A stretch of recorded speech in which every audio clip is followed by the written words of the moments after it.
Cascade Seventh-day Adventist Church. My name is Aaron Mountain. And I would like to thank Buffy and Ron Halverson to pull me off the bench today for the opportunity to share Jesus. It's been an interesting week for me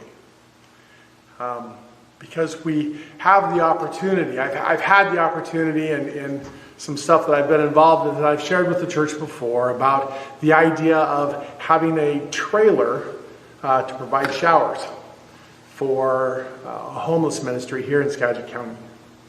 And this week I got a telephone call asking me if I would be willing to write a letter to get a grant for $10,000 for the shower trailer.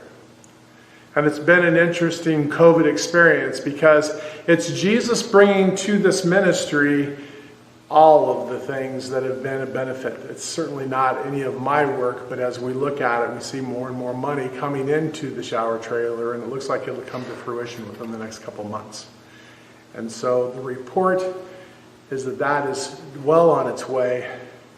And for me, I get to hold my hands out and say, look what Jesus did. And that kind of gets us into our sermon. And you may be surprised, you may be shocked. But I'm not sure I want to be called a Christian anymore. I'm not sure that particular title necessarily defines who I am and what I am in relation to my God. For throughout the last couple months, Christians have not necessarily been identified as people who are followers of Christ, but rather Republicans who vote for a particular candidate. And it hasn't been a positive spin on these Christians, who, according to ABC News, tend to be uneducated and vote, but don't vote for who ABC seems to think we should vote for. And the loss of the Christian name between Christian militia and Christian armies doesn't necessarily define a loving Jesus Christ and followers of who that man is. So today we talk about kingdom people. People of the kingdom of Jesus Christ. People who follow Jesus and define themselves as kingdom people, being the people who would do what Christ did. Because it seems Christ did. You see, because a real Christian church isn't necessarily the things that happen inside these 8 walls, or 4 walls, depending on which church you attend. But at NCSDA, we have 8 walls here. And Christianity isn't defined by the people who sit in these pews. In fact, I would be so bold as to say the pews get in the way. And often, the people who sit on the pews get in the way of being a real Christian. Because if in fact you're a follower of Jesus Christ, you do. We don't talk about it. We have a saying on the counter at home that says something to the effect of, do what you say you will do. Not what just you say. Not just what you say. For Christians, we talk a lot about how we're willing to help and how we're ready to reach out and how we want to help our community. I happen to be with a group of people lately who have said, I don't care about the church walls. I want to do church. And that's how the shower trailer became a mission. It was because people wanted to do church. outside of these 8 walls and outside of their 4 walls. Because you see, NCSDA and our Seventh-day Adventist Church isn't a whole lot different than a lot of Christian churches. We talk a lot about ministry and do very little comparatively because the need is there. The need is intense. From homelessness to mental health to drug abuse and substance abuse. There are single parents who need someone to reach out, who hunger, not only physically but spiritually, for something to give them a little peace. And as a real Christian, and I do what Jesus did. He taught. He healed. He touched people in a way to encourage them. He gave them hope. He fed people. He loved people. He cared for people. And most importantly, he died serving you and me.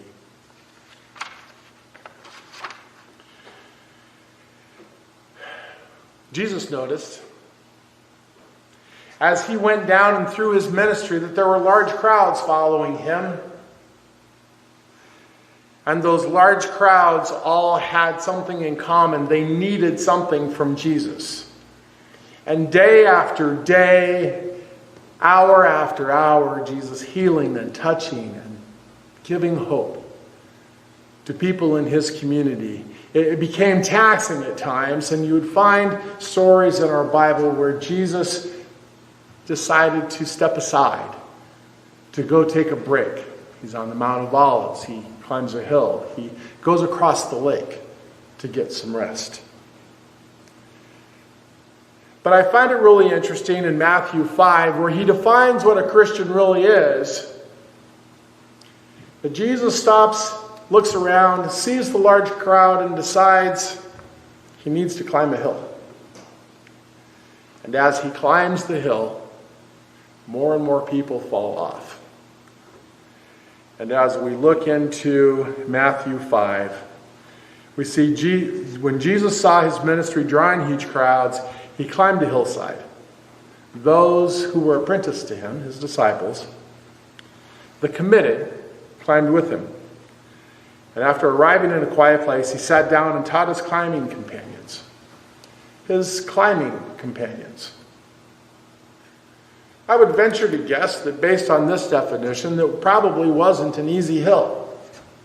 That in fact it was a fairly long hill and people kind of fell off along the way. I've had the opportunity to walk up some of those hills. I live just short of Little Mountain.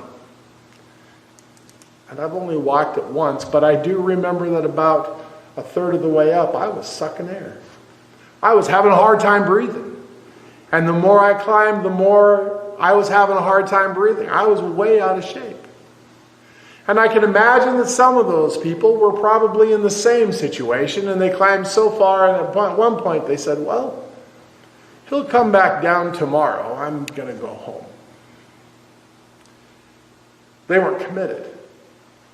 Some of these people were. And when they got there, they got to listen to a lesson from Jesus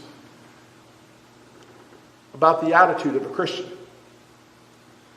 about the place where a Christian should be, and how he should interact with his world and his community. This is what he said. You're blessed when you're at the end of your rope. Because when there's less of you, there's more of God and his rule in your life. You're blessed when you feel lost in what is most dear to you. Only then can you be embraced by the one who is most dear to you?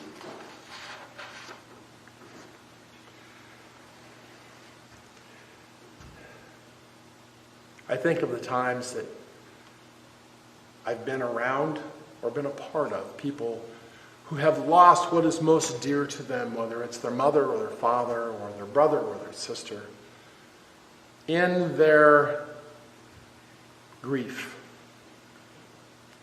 I watch as their hands come closer and closer together and see that there's nothing to grab. But they grieve, and they grieve deeply.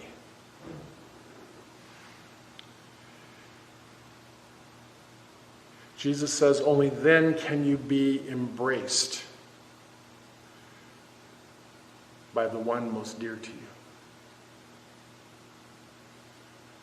There's a peace at having someone reach around you at those times and just hold. Because they understand. Because there's something to grab onto. There we find our God reaching around, according to Jesus, to embrace us. You're blessed when you feel you've lost what is most dear to you. Only then can you be embraced by the one most dear to you. You're blessed when you're content with just who you are. No more, no less. Take me as I am. That's the moment you find yourselves proud owners of everything that can't be bought. There's a lot to be said for contentment, for it seems to me in my experience, contentment is the opposite of selfishness. With contentment, you are locked into God's plan for you. With contentment, there is no better place to be than in your relationship with Jesus Christ. You're blessed when you're worked up, when you've worked up a really good appetite. And that appetite is for God. He's your food. He's your drink. It's the best meal you'll ever eat. I understand that. I understand hungry and I understand thirsty, though you probably can't necessarily see that now. I remember as a teen being absolutely consumed by how hungry I was or how thirsty I was. It took me, it just takes you over. Your body, your mind, and your soul, everything is focused on, I am hungry. And here Jesus reminds us that you are blessed when you've worked up a good appetite for God.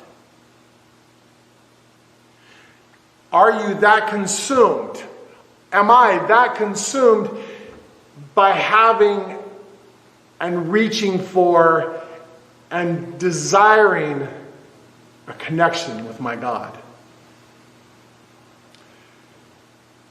He's food and drink, and He's the best meal you'll ever get. You're blessed when you care. At the moment of being careful, you find yourself being cared for.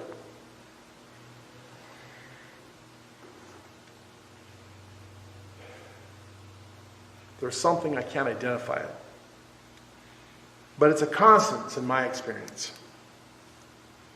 To reach out to others means that there is a decrease in my neediness. When I'm focused on other people's hurt, other people's need, my need isn't anywhere in the ballpark. Jesus says, focus on caring for others and find yourself cared for. You're blessed when you get your inside world. When you understand what's in your heart, what's in your soul, what's in your mind. You're blessed when it's put right. And you're standing, looking, and seeing God's world. You're blessed when you understand God's mission in this whole environment of what we call the Great Controversy. You understand the mission. You understand the need for love in our community. You understand the need to meet needs. Blessed are when you get it right inside your mind and your soul. You're blessed when you can show people how to cooperate instead of compete or fight. That's when you discover who you really are in the midst of God's family.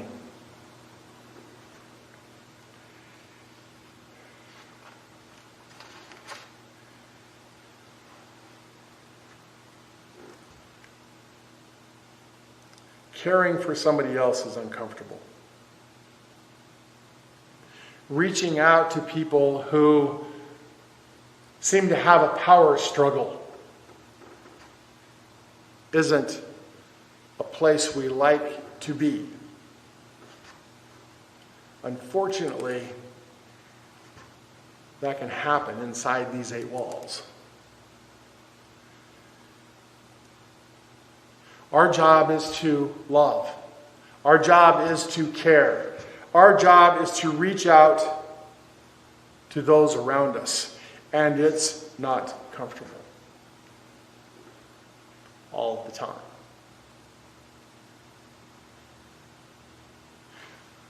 We need to grow. As a church, we need to grow. We need to grow in our love and our compassion for the people across the aisles. We need to grow in our love and compassion for people outside in our communities. It has to expand beyond these pews. And certainly needs to expand sometimes within the pews.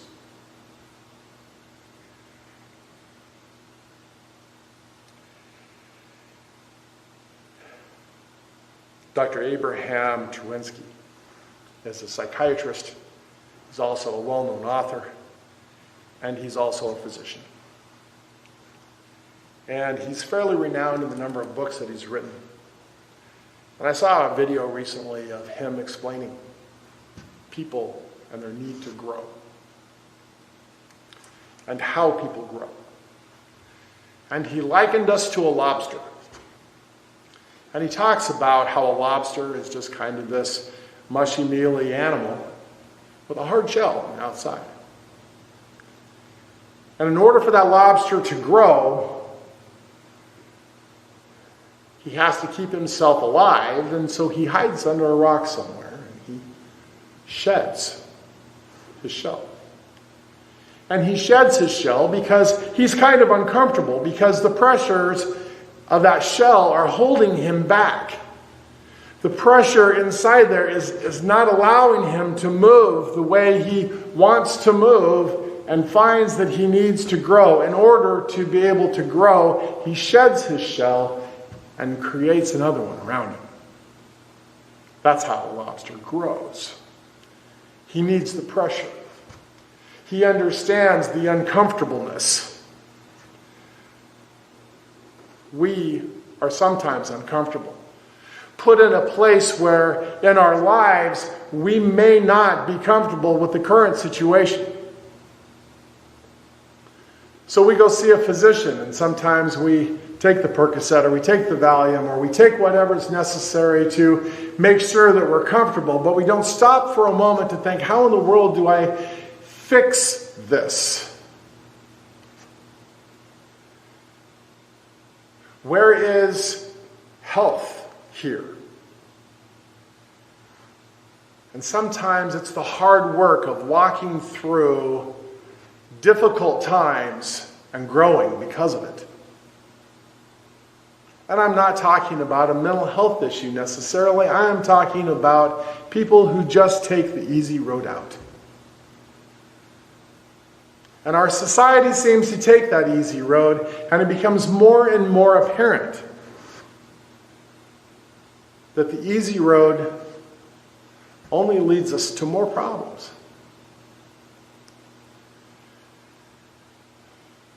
Jesus says, blessed when you can show people how to cooperate instead of competing or fighting. That's when you discover who you really are and how you're growing.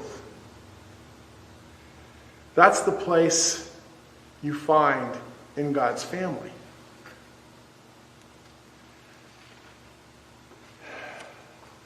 Sometimes we have to move the shell.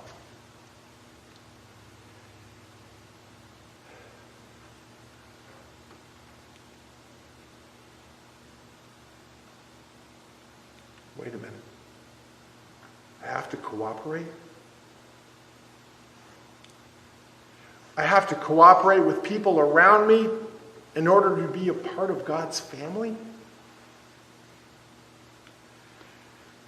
Okay, Aaron, you've gone too far.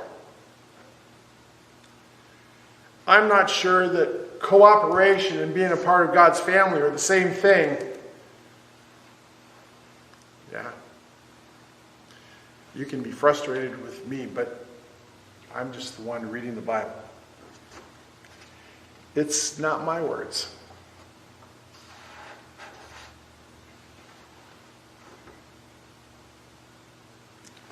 You're blessed when your commitment to God provokes persecution. The persecution drives you even deeper into God's kingdom. We all know how it feels to be condemned. Even when we're in the right. We don't appreciate being on the outside. We don't like it when it comes from our family and our friends. We don't like it when it comes from a business associate. We certainly don't like it when it comes from our God. But persecution is something in this world that we have learned to recognize as something that Christians will somehow deal with. And while we have a persecution from our God, the persecution is really just a guilty conscience. The persecution there is, hey, Aaron, you need to straighten up. It's God talking to us, that little quiet voice in our ear that says, hey, shape up. It's not the persecution that necessarily is identified here. Because the persecution that's identified here is people who are being unfair. People who are pushing your buttons just because you're a Christian.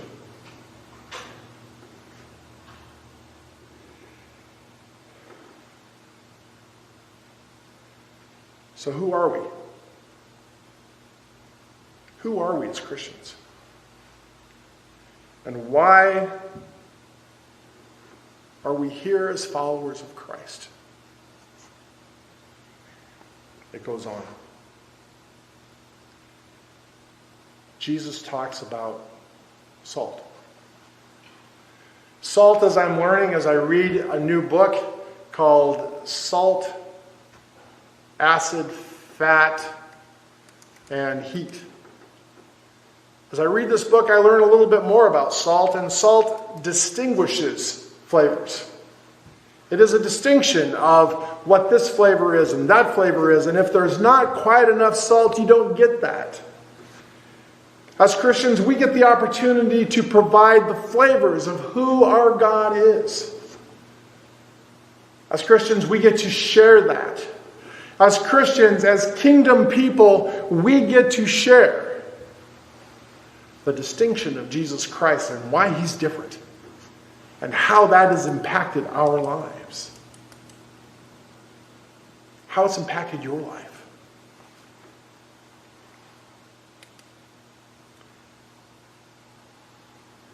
And as we go further, we recognize that light is also something that reaches out and illuminates who Jesus is. It is the colors of Jesus. It is the colors of God. Every little bit of our understanding of who God is can be shared by providing the simple light that goes through you, that goes through me. That's the light of kingdom people. We don't hide it under a bucket. We don't put it away. The light's for a purpose.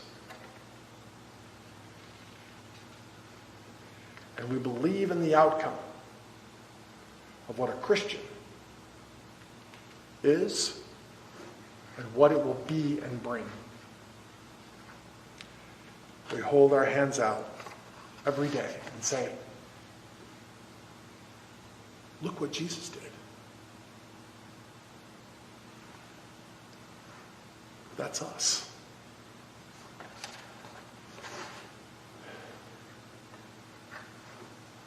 Pull away from Matthew 5. And we go to a story that illustrates, I think, pretty much everything that we've talked about so far this morning.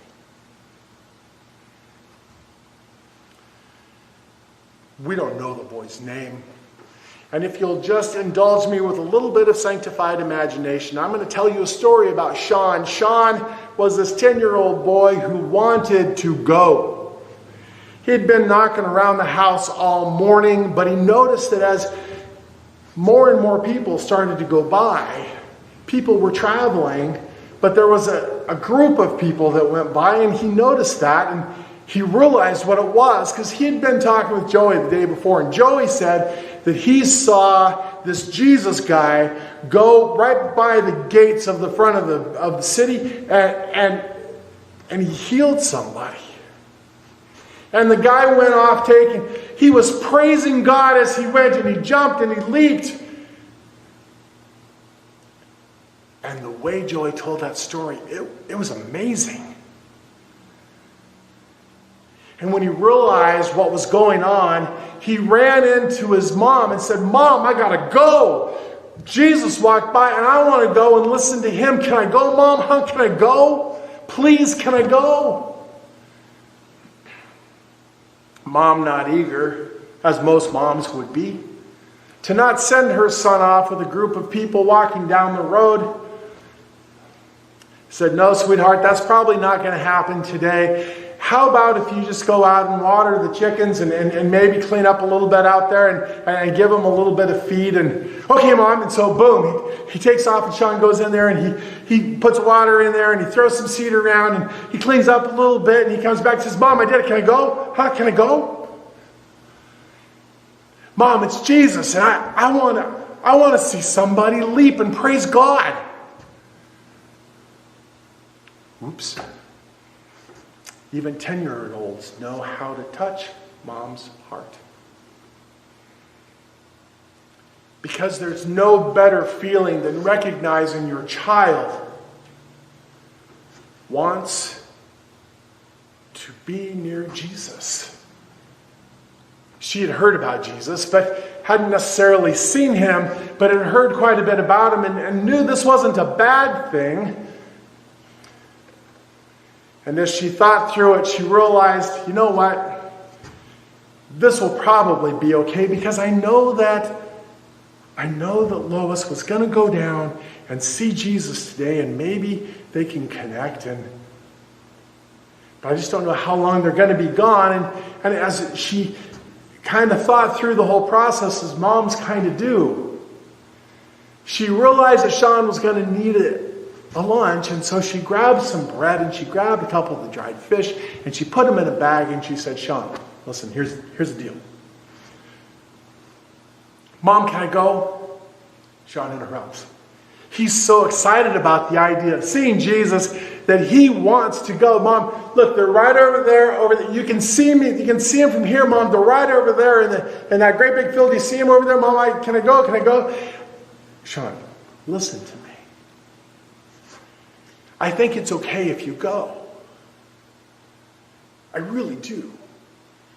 But here's the deal. I need you home tonight before dark.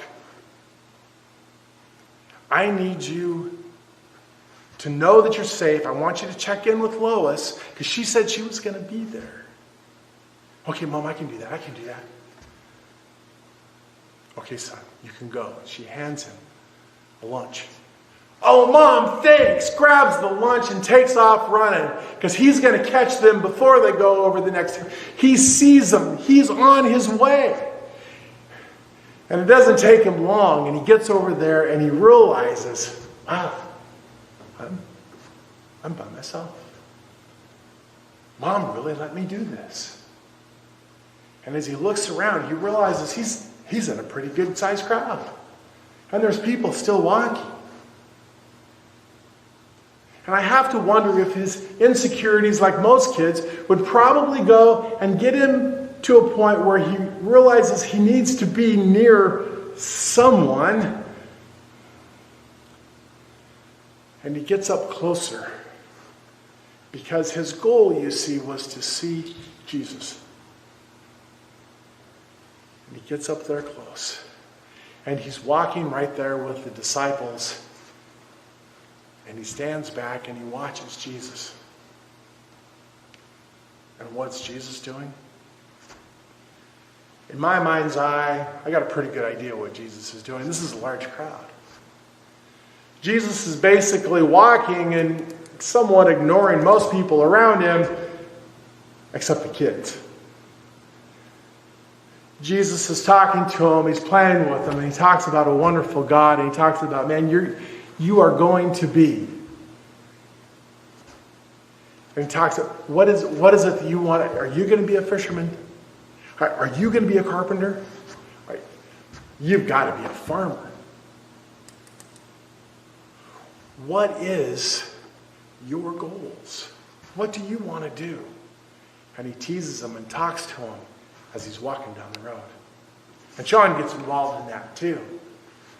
Because he wants to be near Jesus. Because Jesus is the kind of person that you want to be around.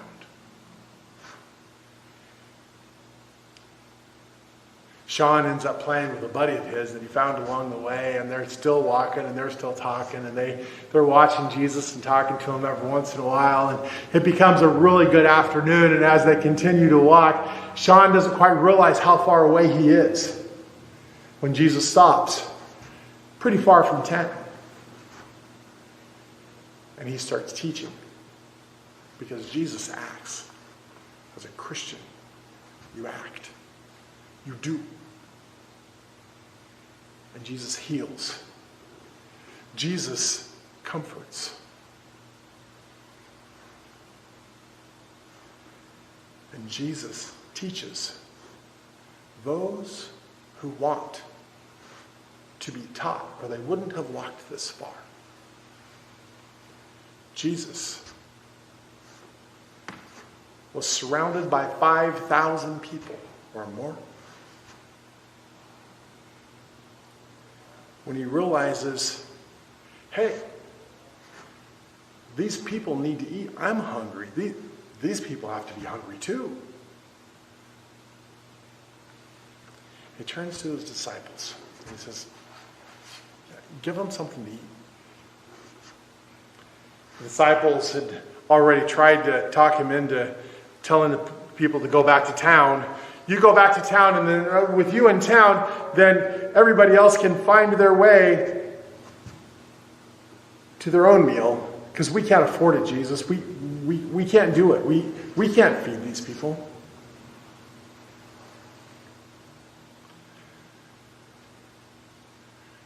Sean's just a couple of feet away, and he heard the conversation and realized that little pack that he had on his back actually might have something in it, and he opens it, and he realized the disciples had said something about Jesus needing to eat, and he looks at one of the disciples and he says, "Here, you can have mine."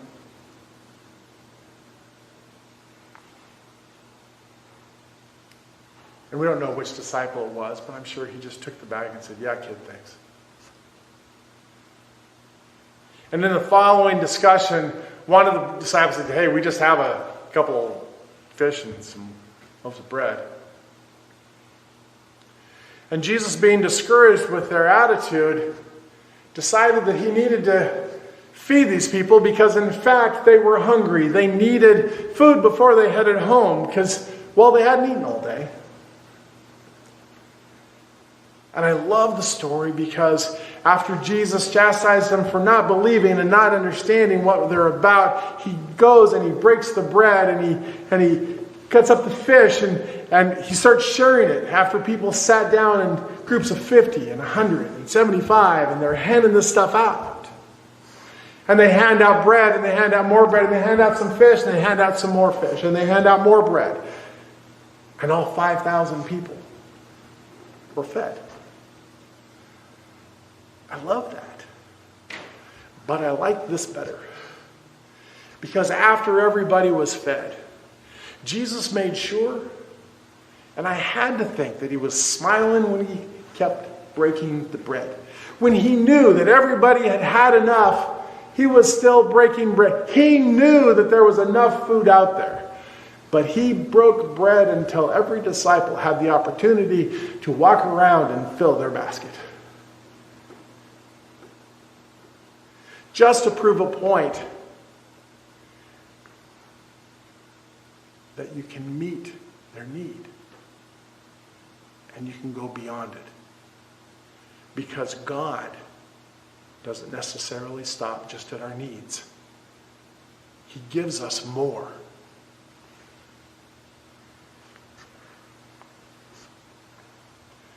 Ellen White tells us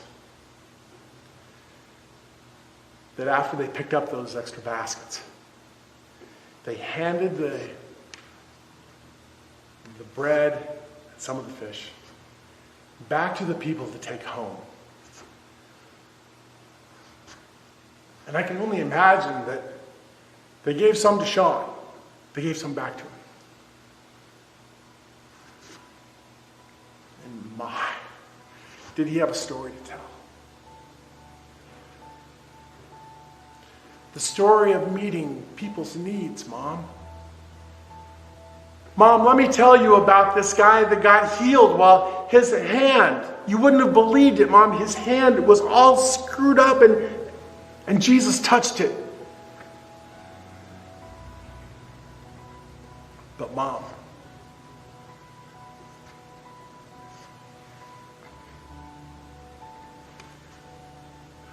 look what Jesus did.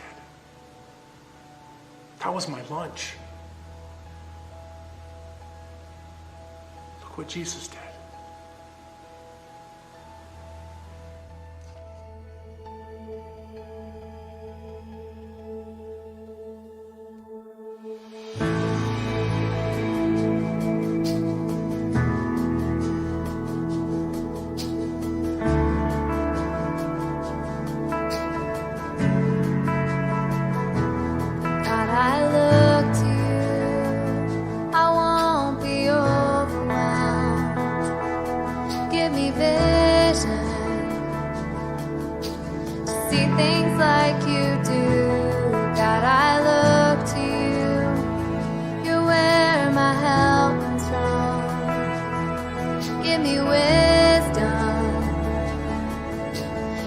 Just what